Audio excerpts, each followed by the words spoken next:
So this blog is a bit about the thought process for capturing sounds for each of the particular scenes that I selected. What sounds were actually eventually used, and then some of the techniques used to editing the sounds. Underneath the whole bit, there's an underlying bed sound, which I mean, from the start, I wanted something. It needed something to tie it together. If it's not going to have a composition, which I think it needs, if it's not going to if it's not going to have a composition to sort of tie it together, and then just sounds to emphasise set places, it needed something in the background. And I said during the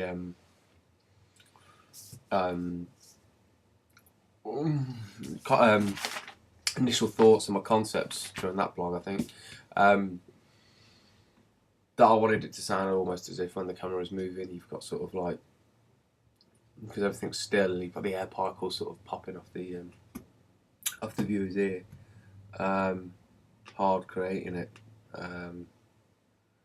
which it doesn't. I think the what I've got sounds good. But anyway, so what did I start with that? Well,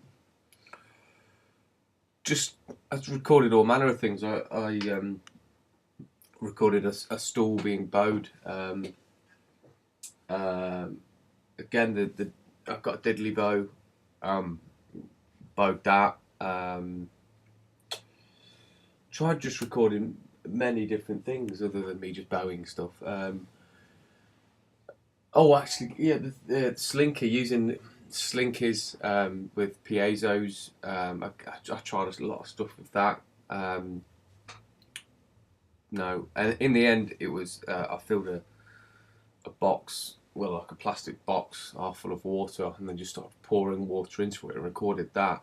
Because once taking things that were bowed, such as the stool and stuff like that, as soon as it was stretched out, because you're bowing things, you're just finding a resonance. It's like you're almost, as soon as it slowed down, you're just listening to like a few sine tones. So it didn't really fit. So I needed something that was going to be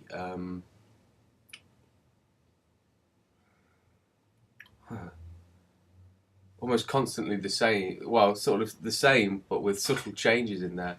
And so once I got recorded the water being poured into the box, and then slowed that down, it creates what's on the back now, and so it creates this interesting and sort of changing sound. And then that was, once I'd got that, there was set bits where I used the flex time again on I think a complex algorithm. Is it the complex? I'll find out. Just to shift sort of interesting parts to fit more with what was happening on the scene at the time. So I might not necessarily have to add in particular sounds for that, because that was supplying. But then with that, what I also did was I chopped it at where the camera enters the hospital, and then again when the camera exits the hospital. I chopped them at them points, and I applied a bus. I created I bussed it all to bust the two now separate tracks with the internal hospital and the external hospital to two separate reverbs. So there's a big long reverb when the camera shots are outside, and then there's a shorter, closer reverb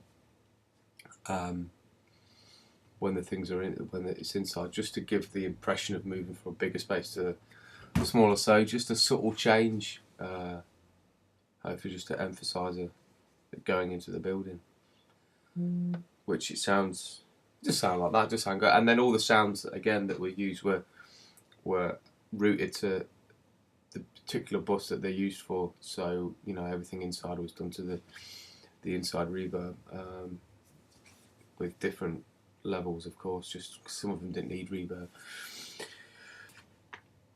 Thought process behind thingy.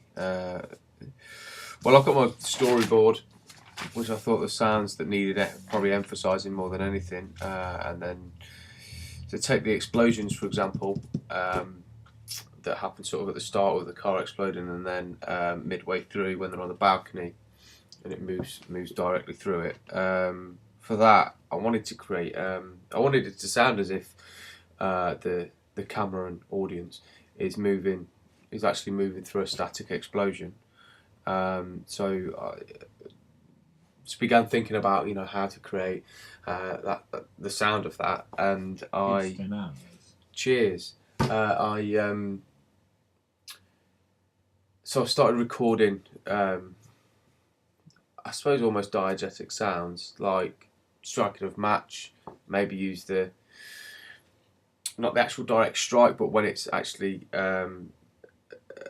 igniting, that sort of sound, and then maybe trying to manipulate that. That didn't work. So I thought movement of air maybe. So I started blowing on microphones, or blowing past microphones, and then using things like isotope just to get rid of that sort of crackly pop, like the popping in the wind at the base of it, and then that didn't really work. Eventually, I recorded a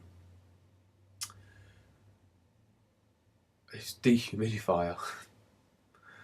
I think it was the motor of a dehumidifier. Well, the whole thing really, and just created this droney sort of sound.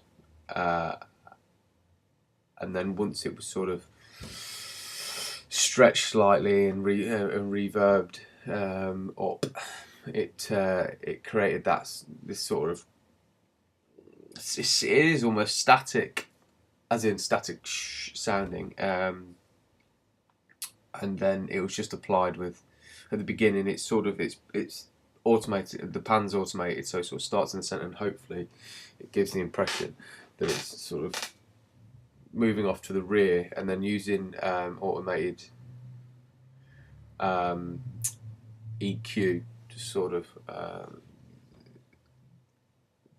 give the impression that it's moving off, instead of just automating the actual or the level of the track. It's using the EQ to hopefully give them more of an impression of it leaving off in the distance, though it cuts off pretty quick. And the same for the balcony scene. That's a more it's a louder one really, so it's more obvious, and sort of you get a lot more moving through it, which I think is, that one, they sound pretty good, I think. But then some of the others, what have we got? We've got